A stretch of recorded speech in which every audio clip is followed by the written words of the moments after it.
Howdy-o, what do you know, this is Rabbit of ScrubLeet Academy, and we are back in Ditto today. And today, I think I'm going to do something a little different, as we tend to do on this channel. So, today I'm going to show off my Sun Elf build, my Morning Lord, and I'm going to start this one off a little differently, because I know a lot of these builds tend to start with how the build is constructed and then how it plays. I'm going to reverse the order. We're going to show you how the build plays before I even bother telling you how I constructed it. And that way we can sort of at least get a good idea of what we're doing right off the bat, because this build is actually really decent, but it is not a mainline damager. This is a Sun Elf healer with a damage augment, but a very unique damage augment. See, the damage augment that we have is we are entirely a ranger, as you can tell from my nice nifty Thunder Forged alloy longbow. This is a ranger. It is using the Arcane Archer tree in the Sun Elf racial tree, but it's using it in a very unique way, or at least a very interesting way. It's not going to be a paralysis build. We've got paralyzing arrows, but we don't tend to use them. What we tend to use are elemental arrows. Specifically, I use flaming arrows, but you can choose your own favorite arrow type. It doesn't really matter. Point being, you can play this build. It's a really easy build to get started. It's not a free-to-play build, unfortunately, just because Sun Elf is a paid class, but if you have a Sun Elf, and if you have no idea what you want to do with it, because if we're going to be fair, there's not really a whole heck of a lot you can actually do with Sun Elf itself. If you have no idea what you're going to do with it, I'm going to suggest an interesting build for you to try.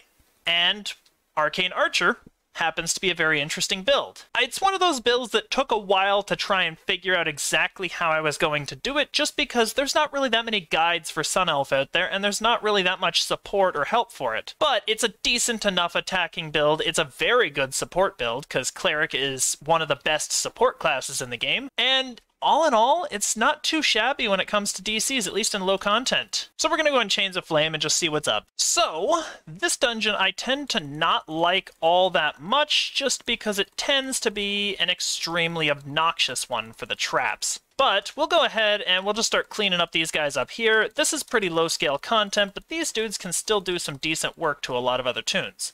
So with this build, as you could tell, you're already doing some help cleaning up everything, so you don't really have to worry. And you can throw amazing heals to people as well, without even trying. I mean, it's a remarkably versatile build, and that's one of the biggest things about it, too. See, look at that. Even when he's on us, we're basically just one-shotting everything with our actual attacking moves, which in this case is many-shot. But, if you want, you can mash people with that, which is Hunt's End. And pretty easily clean through content. It's not actually all that difficult. See, a lot of my hits are doing like 5,000. I'm able to blind because of my bow type.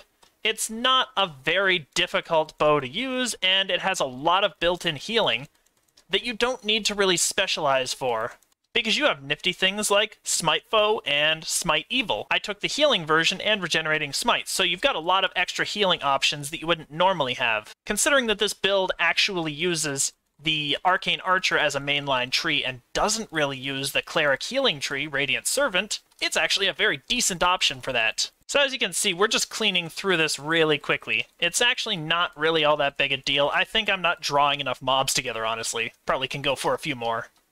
Here, we're just going to clean him up. There's a nice 28k hit. You've got decent damage with this one, and it doesn't really require all that much to do that damage. That's the thing. And once we gather them all around, we can just go ahead and use the Cleric spells, which are really good to start clean sweeping through a lot of this stuff, a lot of this extra chaff. But this gives you a ranged build that pretty much just cannot be beaten. Now, mind you, once again, it does need Sun Elf, and that's the real problem with it, but it's not too difficult to get. Not too difficult to get, and generally speaking, pretty straightforward all things considered to play. Now, one of the best parts of this build is that it gets the Consecrate ability, so a lot of your healing is actually not active healing, it's really passive stuff. And I think that deserves a little bit of a mention, honestly.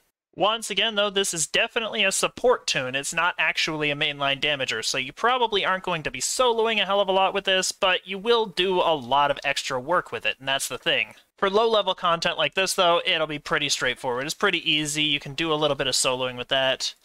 And it's not really altogether all that difficult to learn or to apply yourself with. That's the interesting thing about this build, I think.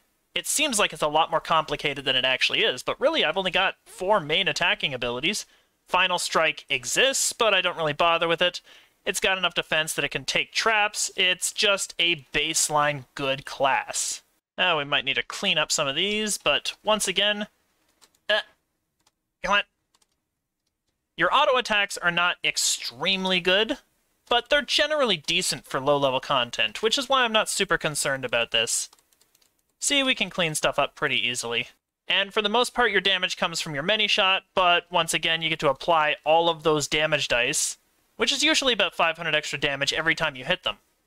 Which, honestly, is a pretty decent amount, all things considered. Getting past that grease is really fun, but... Alright, we're gonna have to drop these guys. Alright, so lucky time. Let's see if we get our Uncore's Cleaver. Let's try. And nope, nothing, not a single thing. Ooh, it looks like nobody's lucky. So that was pretty straightforward, honestly. And, oh my goodness, no loot again. Terrible, didn't even get some crystals. But all in all, not too bad, honestly. We're cleaning through this really quickly, really efficiently. This guy is definitely the highest tier damager. And we're going to go ahead and get rid of some of those guys up there, just to clean it up a little bit for later. But I think it's really interesting to play this build and to see just how little other people actually do builds like this. Because you notice that we're basically just cleaning through everything, not having any difficulty whatsoever. And it's not a standard Sun Elf build, honestly. It's not a standard Cleric build, that's for sure. Alright, here's gonna be the annoying part. And I think we just made it. Nice. Alright, and here we are at the very end. The very end. And all in all, I'm pretty pleased with how this thing has turned out. I'm pretty happy with it. Alright, so let's just stand in this door here, kill everything with that, kill everything with that, and just wipe that guy out. No, really high damage, really easy build to make, and I'm going to show you exactly how I did it. So we're a little light on skills. I took Concentration, Heal, Spellcraft, the general stuff. I wanted extra fire damage to help augment what I did. I wanted Heal because Healer, Cleric, yada yada. And Concentration is a universally decent skill, especially if you don't want to use Quicken. And if you want to use Scrolls for certain things as well. I didn't bother with UMD on this build. It's pretty much a requisite for most builds, but Cleric can already use pretty much every good spell in the game. The Cleric spell list is astounding. I just didn't see a huge amount of use for Use Magic Device, so I didn't bother with it. As for feats, we'll start with the basic ones, and the most basic one, Cleric Domain. I took the Domain of Luck, and this is the exact reason right here. Improved Domain of Luck. It gives you a displacement spell-like ability. Really convenient, honestly. I wish I used mine a little more, but honestly there was nothing in that dungeon that was threatening enough to bother. But in higher tier content, especially if I'm doing Reaper 1 and above, that is an incredible ability to have around, just because I don't have great defense even against standard mobs, so it's always nice to have. That being said, suboptimal domain, I would not be surprised if you guys chose anything else. But I like the Domain of Luck, I really do, I think it's awesome. In particular, Greater Domain of Luck actually gives you more DCs to your spells, so it actually kind of helps out with our low spell DC list because we didn't really spec out that way. And Master of the Domain of Luck actually allows you to no longer fail any saves on a 1, which actually, I just kind of like that. It's just nice. If I got my saves a little higher, probably be more worth it, but this runs elite content very well. As a Sun Elf, you're gated to a Monitor as your deity. Not really super useful to us, but a Monitor's Flames can do a tiny bit to protect us against cold damage. That's basically it. Martial feats, well, I took the obvious. Precision, Improved Crit. I don't think there needs to be too much more said about that. You guys generally know that those are good feats to take. Meta Magics, I grabbed Quicken and Extend. Now, there is an argument, and a very sound one to be made, for taking Maximize instead of Extend, to amplify your AoE damage. I would definitely recommend that. I like Extend for the displacement, but I generally made this one as sort of like a generalist build, so if you replace that with, say, Maximize, or Empower Healing, or something like that, I would totally agree with you. Range feats, pretty obvious. Many shot, point blank, precise shot, rapid shot. I didn't grab Improved Precise, because you really don't need to. I mean, look at these spells. Like Celestial Bombardment and Divine Wrath already are really good spells. Divine Wrath in particular actually heals everyone around you, so it doesn't even really need to do damage. It just needs to be another heal option, and it can help with the AoE. Spells, well, the Cleric spell list is enormous, so let's hit up some of the more honorable mentions. You want True Resurrect, you want Celestial Bombardment, Divine Wrath. Honestly, everything in level 8 is subjective, I think, except for Death Pact. You definitely just want this one baseline. It is incredible. It is an amazing spell. Battle Res is one of the best things you can do in a party. Great Arresto, obviously a perfect choice. Spell Resistance, obviously a perfect choice. Blade Barrier, despite the fact that I didn't use it and my DCs are pretty atrocious, I could say that this would be a great one to have if you want to really make the most out of this build too, because, well, as a ranger, you're generally going to be kiting things a little bit. You might as well go ahead and kite them through extra damage. Heal spell, clearly a winner also, so those are the level 6 ones I would take.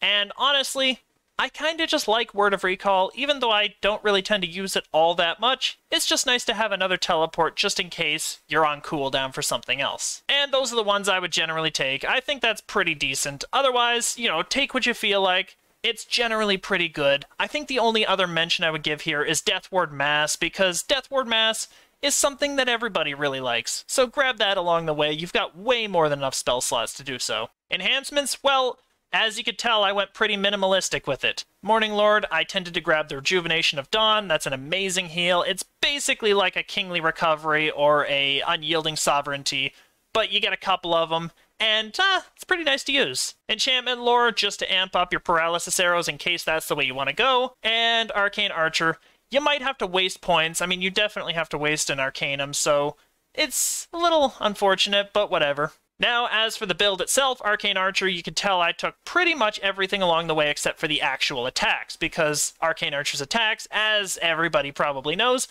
they're terrible. They are absolutely terrible. The only thing that I would recommend you definitely take is Arrow of Slaying. Combine that with Hunt's End right down here, and you've got yourself a recipe for 35k hits pretty much all the time. It's a really, really easy strategy to get good damage. Every 20 seconds, you'll kill something instantly. And this strategy will kill moderately leveled bosses as well. As you noticed, when we were in Chains of Flame, we pretty much just insta-killed that 40k HP boss. No problem, wiped him out, he wasn't even there. So I'll let you see the spread that I've got up here.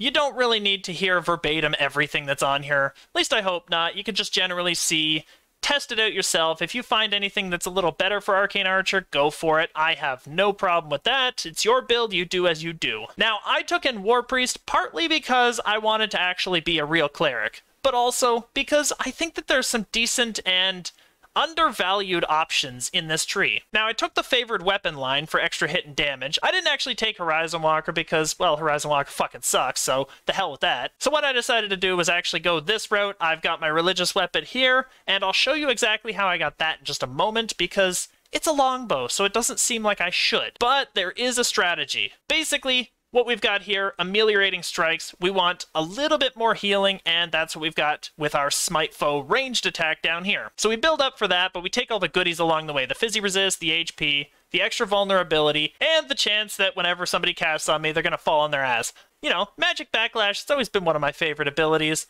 I always tend to take it. And finally, just grab Double Shot along the way, because with a longbow or a short bow, you're going to get maximum double shot out of every point that you spend. Now, we were going this hard into it because Blur would be automatically granted to us. Another reason I didn't bother so much with Displacement, because we already have Blur. Displacement's for harder content. But we also get that 10% chunky-ass Sacred bonus to maximum HP, and that's what we're looking for right there. We want a little bit more because we're a little flimsy right now, a little low. 1060, not great. And here we are, finally, at our Destinies, and this is exactly where I got longbow proficiency. Divine Crusader, which is actually my main destiny in this tree too, so it's really decent in that regard. But basically what it does is it allows you to use certain other weapons as a favored weapon, so we get those extra deadly bonuses because we have the Silver Flames Blessing. We have longbows. Longbows are our favored weapon. Other than that, once again, I'll let the trees stay up as they are, let you sort of look at them. You can pause the video here and just take a gander. I think the couple of honorable mentions, Hunt's End, you definitely want that. You want to bump it up a little bit. You probably want the Spell Sword dice just to amp up your damage in this regard. And honestly, you probably want to go ahead and take the Divine Crusader's Destiny Mantle, because it'll increase your base attack bonus, which increases your potential hit chance, and you want your smites. More heals.